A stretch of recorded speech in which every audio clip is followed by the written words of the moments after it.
आज मैं बात करने जा रहा हूँ मार्वल्स की much awaited film Avengers infinity war के बारे में। एवेंजर्स इन्फिनिटी वॉर ये 19वीं फिल्म है MCU की, यानी कि मार्वल सिनेमैटिक यूनिवर्स की। अब ऐसा क्या है इस फिल्म में खास और क्यों हर किसी को देखनी चाहिए ये फिल्म? हर किसी को मतलब कि जो भी फिल्म्स देखने में इंटरेस्टेड होते हैं। तो आपको बता दे, मूवीज एक बहुत बड़ा मीडियम बन गया है आजकल एंटरटेनमेंट का, जो कि हमें हर एक लेवल पे एंटरटेन करती है, चाहे वो म्यूजिक हो या इमोशन या फिर फिल्म की स्टोरी लाइन। और हॉलीवुड की ये सीरीज कुछ ऐसी ही है जो हमें डिफरेंट लेवल पे एंटरटेन करती है, चाहे हम बात करें फिल्म की म्यूजिक की या इमोशन की या फिर स्टोरी लाइन की या फिर टेक्नोलॉजी की। इन सीरीज में बेस्ट टेक्नोलॉजी, बेस्ट एक्टर्स ने काम किया है, उनका यूज किया गया है। और ये सभी सीरीज हॉलीवुड की बेस्ट फिल्मों में काउंट होती हैं, जिनका बजट और कलेक्शन दोनों ही रिकॉर्डेबल होता है। इसीलिए ये फिल्म सभी को देखनी चाहिए। जो भी इन सब में से किसी भी एक में इंटरेस्टेड है तो उसे जरूर देखनी चाहिए। ये मार्वल की 19वीं फिल्म है, मतलब कि इससे पहले लगभग 18 फिल्म बन चुकी हैं और उन 18 मूवीज का ये फिल्म क्लाइमेक्स है। उन सभी फिल्मों को ऐसा बनाया गया है, ऐसी कहानी लिखी गई है, ऐसे कैरेक्टर चूज किए गए हैं या फिर उन फिल्मों का ऐसा एंड दिया गया है कि वो सभी फिल्में इस फिल्म से आके जुड़ सके। कहा जाए तो ये film Avengers infinity war climax है उन सभी फिल्मों का, या यूं कहें कि हर फिल्म में क्लाइमेक्स होता है, लेकिन उन 18 फिल्मों का क्लाइमेक्स एवेंजर्स इन्फिनिटी वॉर है। एवेंजर्स इन्फिनिटी वॉर ये एक अमेरिकन सुपर हीरो फिल्म है जो कि बेस्ड है मार्वल कॉमिक्स पे। फिल्म को डायरेक्ट किया है रूसो ब्रदर्स ने। ये दो अलग नाम है और दो लोग हैं, एंथनी रूसो, जॉय रूसो, और इन दोनों को रूसो ब्रदर्स भी कहा जाता है। इन दोनों ने इससे पहले बहुत से फिल्म्स डायरेक्ट की है और उन फिल्मों में मार्वल की सीरीज भी शामिल है, जैसे कि Captain America the Winter Soldier, Captain America Civil War. और ये दोनों जाने जाते हैं अपने कॉमेडी सीरीज के लिए, अरेस्टेड डेवलपमेंट के लिए, और इसके लिए इन्हें एमी अवार्ड मिला है। रूसो ब्रदर्स ने इस फिल्म को अनाउंस किया था 2014 में और फाइनली ये फिल्म अब हम लोगों के सामने आ रही है 2018 में। फिल्म का ट्रेलर रिलीज हो चुका है। ये ट्रेलर रिलीज हुआ था 29 नवंबर को और अभी तक उसे 145 मिलियन से भी ज्यादा व्यूज मिले हैं और लगभग 4 लाख से भी ऊपर कमेंट्स मिले हैं। ये ट्रेलर यूट्यूब पे एक दिन में सबसे ज्यादा देखे जाने वाली पहली वीडियो बन गई है। और ऐसा हो क्यों ना, मार्वल की ये पहली ऐसी मूवी है जिसमें मार्वल के सभी कैरेक्टर को एक साथ दिखाया गया है, उन सभी कैरेक्टर को एक साथ इंट्रोड्यूस किया गया है। बात करते हैं ट्रेलर की, तो ट्रेलर स्टार्ट होता है और सबसे पहले सुनते हैं निक फ्यूरी की आवाज और उसको आगे कंटिन्यू करते हैं बाकी के एवेंजर्स। आगे देखते हैं टोनी स्टार्क को जो अफसोस कर रहे होते हैं और बैठे होते हैं, उनके हाथ में चोट लगी होती है। उसके बाद हमें दिखाई देते हैं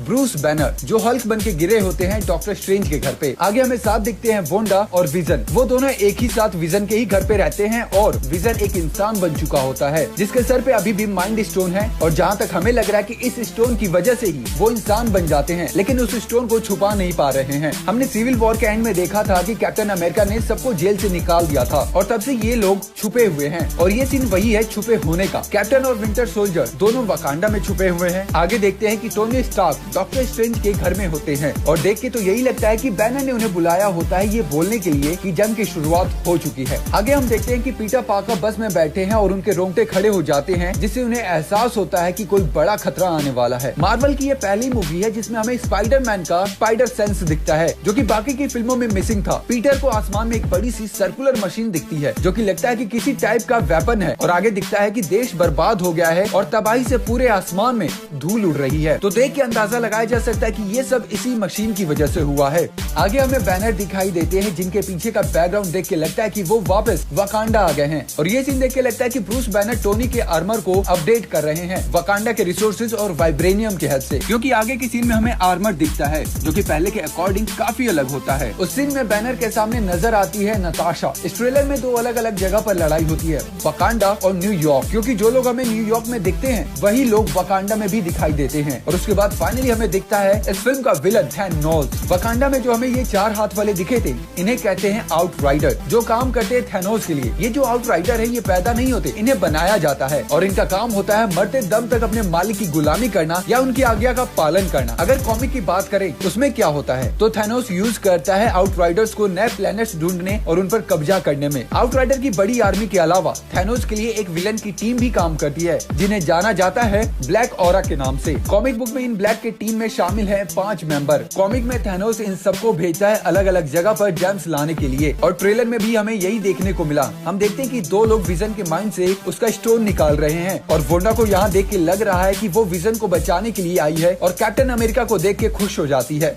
आगे देखते हैं कि लोकी थेनोस को टेसरेक्ट क्यूब देता है। अब ये देख के कहा जा सकता है कि लोकी ने फिर से टीम बदल ली है, क्योंकि पहले पार्ट में एवेंजर में थेनोस ने उसे टेसरे लाने का काम लिया होता है। लेकिन एक और रीजन हो सकता है कि क्या पता वो मजबूरी में दे रहा हो। बात करें इन्फिनिटी स्टोन्स की, तो थेनोस के पास अभी तक हमें सिर्फ 2 स्टोन्स दिखाई दिए, जिसमें से पहला स्टोन है ब्लू कलर का, जिसे कहा जाता है स्पेस स्टोन, जो कि निकला है टेसरेक्ट क्यूब से, और दूसरा है पावर स्टोन। अब ये इसको कैसे मिला ये तो किसी को नहीं पता, और ना ही ट्रेलर में दिखाया गया है। लेकिन जैसा कि हमने गार्डियन ऑफ द गैलेक्सी में देखा था कि ये स्टोन नोवा के पास जमा था, तो शायद नोवा को हरा के थैनोस ने उनसे लिया हो। बात करें बाकी की स्टोन्स की, तो रियलिटी स्टोन वो है कलेक्टर के पास, टाइम स्टोन डॉक्टर स्ट्रेंज के पास, जो कि अभी भी हम उनके पास देख सकते हैं। सोल स्टोन, इसके बारे में किसी को नहीं पता, लेकिन इस स्टोन को ब्लैक पैंथर में देखा गया था, और हम इस ट्रेलर में देखते हैं कि वाकांडा में बहुत बड़ा हमला होता है, और हमें एवेंजर्स की टीम भी वहीं दिखाई देती है। तो कहा जा सकता है कि सभी एवेंजर्स मिलके सोल स्टोन बचाना चाहते हैं। इस ट्रेलर में हमें पहली बार स्पाइडरमैन का आयरन सूट देखने को मिलता है, और ये सूट पहले हम देख चुके हैं सिविल वॉर में, और हमेशा की तरह स्पाइडरमैन फिर गलतियां कर बैठते हैं, और जल्दीबाजी में वो आके थैनोस से भिड़ जाते हैं, और थैनोस उनकी खूब पिटाई करता है। आगे देखते हैं टचाला यानी कि ब्लैक पैंथर वाकांडा की पावर बढ़ाने की बात कर रहे हैं, और वहाँ पे कैप्टन अमेरिका को नई शील्ड देने की बात करते हैं, क्योंकि सिविल वॉर में हम देखते हैं कि वो अपनी शील्ड को स्टार्क के पास ही छोड़ देते हैं। एंड में कैप्टन अमेरिका के हाथ में कुछ देखते हैं, शायद ये फोल्डेबल शील्ड है, जो हमें मार्वल की नई कॉमिक बुक में भी देखने को मिला था। इस सीन में हमें हल्क स्मैशर भी दिखता है, लेकिन इसके अंदर कौन है ये नहीं पता। लास्ट में हमें थॉर दिखता है, जो कि स्पेस से फेंका गया होता है और आके टकराता है गार्जियन से, और जब थॉर उनसे मिलता है तो थोड़ा सरप्राइज होता है। और ये जो सीन है वो है Guardian of the Galaxy volume 2 के। ये scene Guardian of the Galaxy volume 2 के 4 साल के बाद का है। इस सीन में हमें थॉर की आंख पर आई पैच भी दिखता है, जो कि इसने थॉर रैग्नारोक में लगाया था, लेकिन जो इन्फिनिटी वॉर का लीक ट्रेलर आया था उसमें हमें ऐसा कुछ भी नहीं दिखा था। तो ये सब बातें थी जो हमें ट्रेलर देखने के बाद लगा। ये सभी लोग सिविल वॉर के बाद कहाँ छुप गए थे, या फिर उसके बाद क्या क्या हुआ था। तो अभी हाल ही में